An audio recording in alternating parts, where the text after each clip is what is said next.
आज सरकार को हलफनामा देना पड़ा। संविधान तो 10 अगस्त 1950 को ही खतरे। संविधान के अंदर जो देश के अंदर हिंदू 90 की जो पिछड़ों को तो मिला ही नहीं।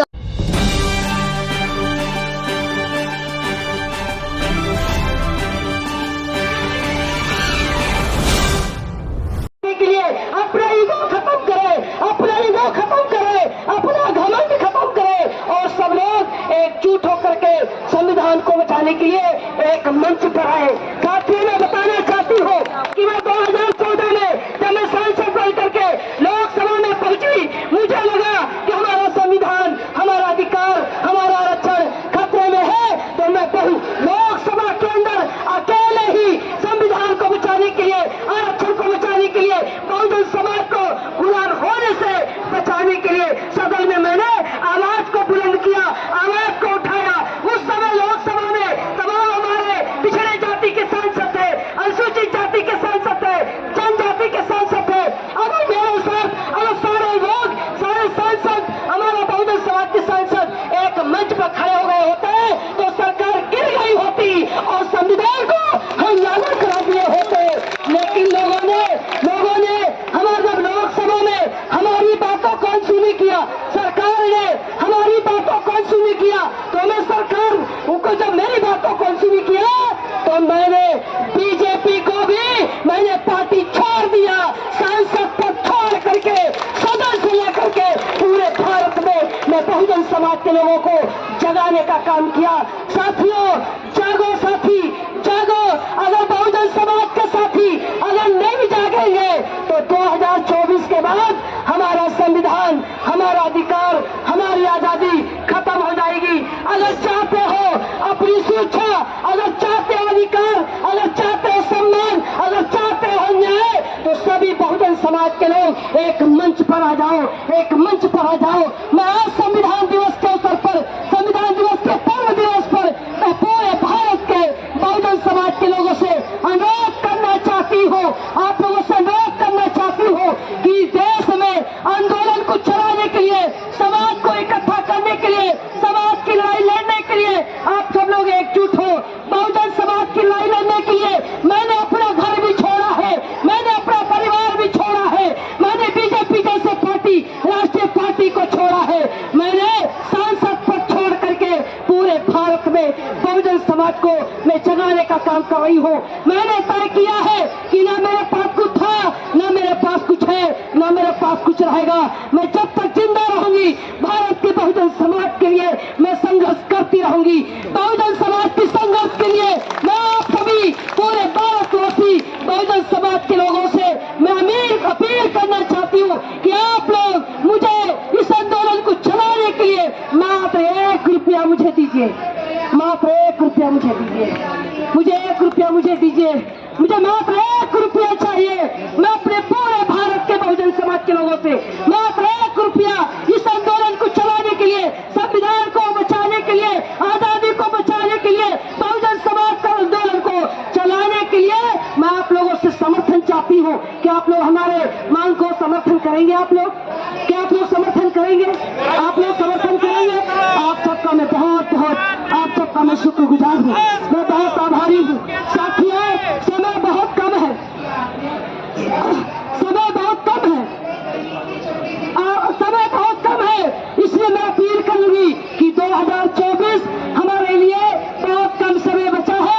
इस कम समय में मैं अपील करूंगी अपने मंच पर तमाम हमारे सांसद, पूर्व सांसद, वर्तमान सांसद, तमाम संगठन के लोग और तमाम संगठन के लोग आज इस कार्यक्रम में आए हैं। हम अपने मीडिया भाइयों से भी मैं अपील करूंगी कि जो मैं बोल रही हूँ इस चैनल के माध्यम से आप लोग समाज को बताने का काम करें, जगाने का काम करें कि हमारा भारत का संविधान खतरे में है। संविधान को बचाने के लिए, लोकतंत्र को बचाने के लिए सभी बहुजन समाज के लोग एक मंच पर आकर के 2024 में या तो विकल्प बने और अगर विकल्प नहीं बन पा रहे हैं तो विकल्प के साथ खड़े हो।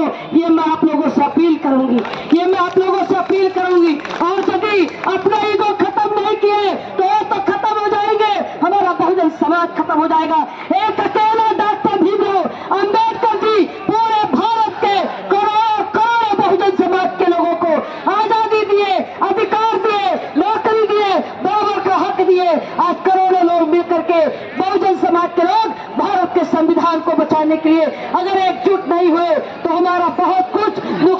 चुका है। इसलिए साथियों, जागो साथियों, जागो। मैं अपील करूंगी कि अपने संगठन के तरफ से आज जो कार्यक्रम हो रहा है, ये कार्यक्रम जो मंच पर झंडा बैनर लगा हुआ है, ये कोई पार्टी नहीं है।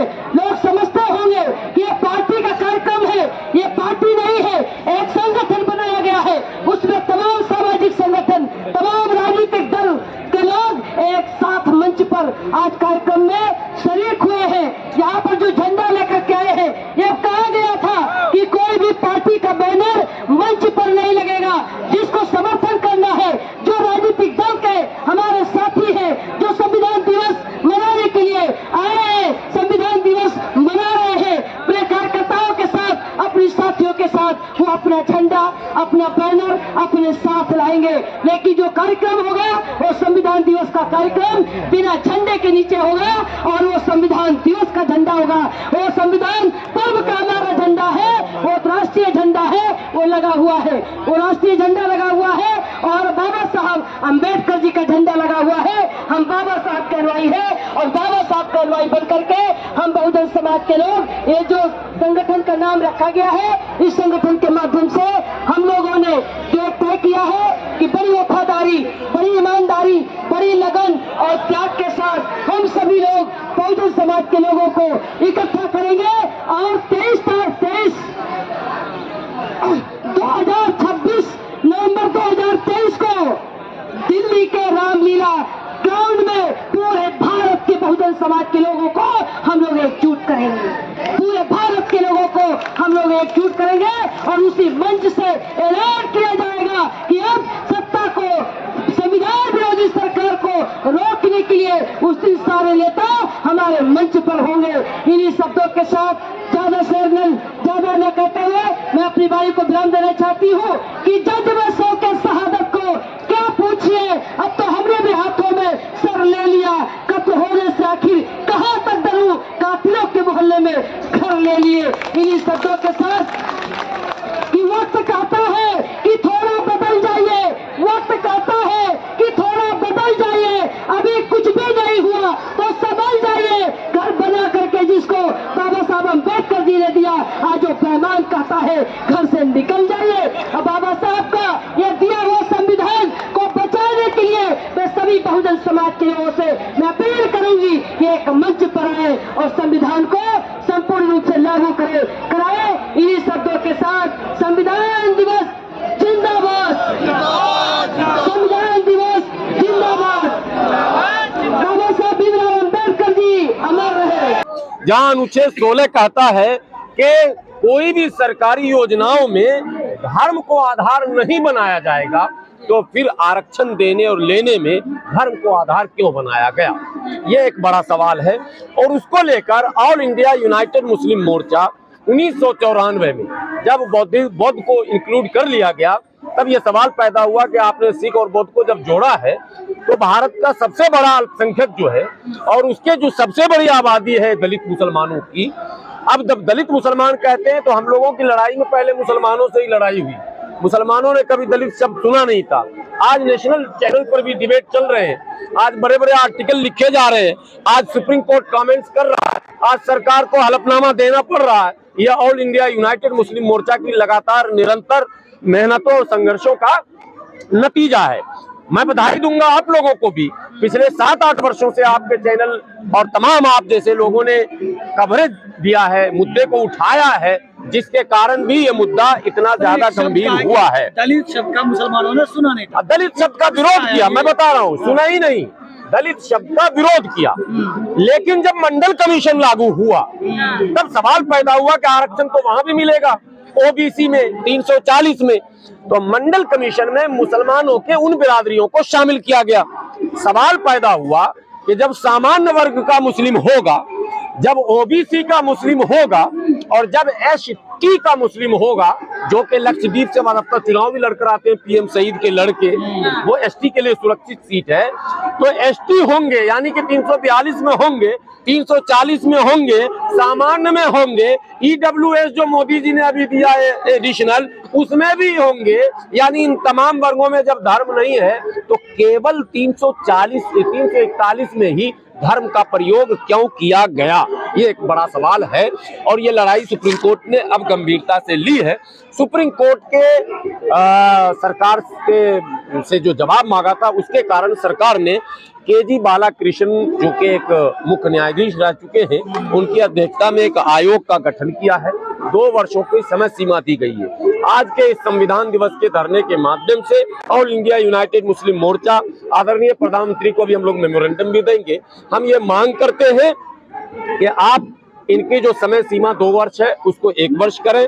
इनके जो सदस्य हैं 2 केवल बनाए गए हैं, उसमें 2 दलित मुस्लिम वर्ग के सदस्य भी जोड़े जाएं, और जैसे फास्ट ट्रैक पे काम किया जाता वैसे इस पर तेजी से काम हो, और जल्द से जल्द सुप्रीम कोर्ट को निर्णय करने दें, या फिर सदन में ही स्वयं, मोदी जी तो सबका साथ सबका विकास वाले हैं, सबके विश्वास वाले हैं, सबके प्रयास वाले हैं। ठीक है, आप जो सारी मांग तो हम कह रहे हैं, हाँ, जो आप सारी मांगे कर रहे हैं, लेकिन संविधान तो खतरे में बताया जा रहा है, तो ये मांगे पूरी कैसे? संविधान तो 10 अगस्त 1950 को ही खतरे में आ गया था। जब इस पवित्र संविधान पर आप धर्म लिख देंगे, जो संविधान कह रहा है कि धर्म, कोई धर्म का मामला नहीं है, हमारे यहाँ धर्म के आधार पर न लेंगे न देंगे, न धर्म के आधार पर भेदभाव करेंगे, न जुडिशियरी होगी धर्म के आधार पर, न पुलिस होगा धर्म के आधार पर, न नौकरी होगी धर्म के आधार पर, न चुनाव होगा। लेकिन दुर्भाग्य है कि इस देश में सब कुछ धर्म धर्म ही होना शुरू हो गया, और कॉमनल पॉलिटिक्स सर चढ़कर बोलने लग गया।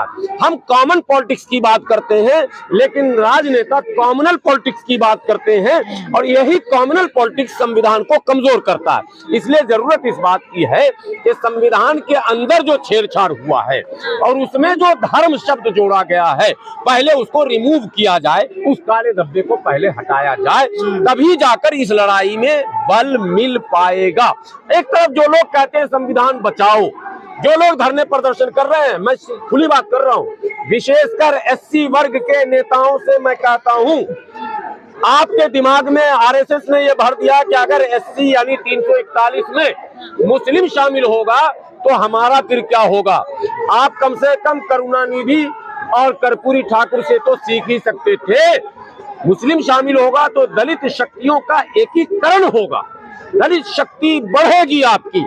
और 15%, किसने कहा 15%? कौन है 15% बोलने वाला? माननीय सुप्रीम कोर्ट ने जब 49.5% कहा था, तो आज 49.5% मिल रहा है क्या? 59.5 हो गया या नहीं हुआ, बताइए। किसने किया 59? सरकार ने। तो सरकार में तो हम आने के लिए खुद तैयार है, लेकिन हमारे ही लोग बिदक रहे हैं, धरना भी करते हैं, कहते हैं संविधान खतरे में है, और जो खतरे में डाल रहा है उसी को मजबूत भी कर रहे हैं। तो दोनों तरह से ताली ऐसे नहीं बजेगी। आप देखिए, संविधान में इतनी संभावनाएं हैं इन वर्गों के लिए कि यदि मिलजुल कर हम लड़ें तो हम हर सफलता को प्राप्त कर सकते हैं। लेकिन दुर्भाग्य से हमारे यहाँ टूट फूट इतना ज्यादा डाला गया है। जब से सुप्रीम कोर्ट का एक कमेंट आया है और केंद्र सरकार ने जो हलफनामा दिया है, हमें टीवी चैनलों पर भी हमारे एससी समाज के लोग, मैं नाम नहीं बताऊंगा, लीडर कह रहे हैं मैं तो इसका विरोध करूंगा, मैं तो होने ही नहीं दूंगा। मैंने कहा आपने बाबा साहब को पढ़ा ही नहीं, आपने कर्पूरी ठाकुर को पढ़ा ही नहीं, आपने करुणानिधि को पढ़ा ही नहीं। साहब आखिर क्या कहते हैं, तमिलनाडु में 69% रिजर्वेशन मिल रहा है।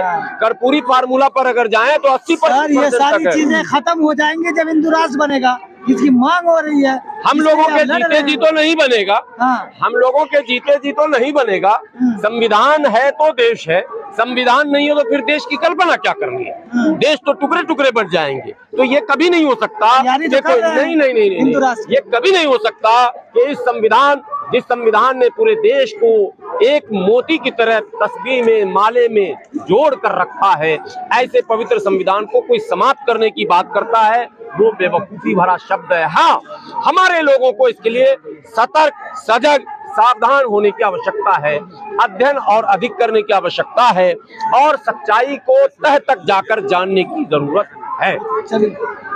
संविधान को सरकार क्यों खत्म करेगी? उसी संविधान से मोदी जी प्रधानमंत्री बने। नहीं, मोदी जी प्रधानमंत्री बने हैं, सभी लोग उसी की शपथ भी लेते हैं, लेकिन उसी की धज्जी भी उड़ाते हैं। ये सब तो प्रायः देखा जा रहा है। या तो सुधर जाओ, इस देश के अंदर हिंदू मुस्लिम ज्यादा दिन नहीं चलने वाला है। हमारे हकों के ऊपर हमला किया, हमारे को हिंदू से दलित पिछड़ों को मुसलमानों से लड़ा करके आप आज सत्ता की गलियारों में पहुंच गए हो। आज आप पार्लियामेंट में बैठे हो, लेकिन ये हमारे को आप हिंदू मुस्लिम की बात करते हैं, मोदी जी कह रहे हैं इसने यात्रा निकाली है। किसने यात्रा निकाली?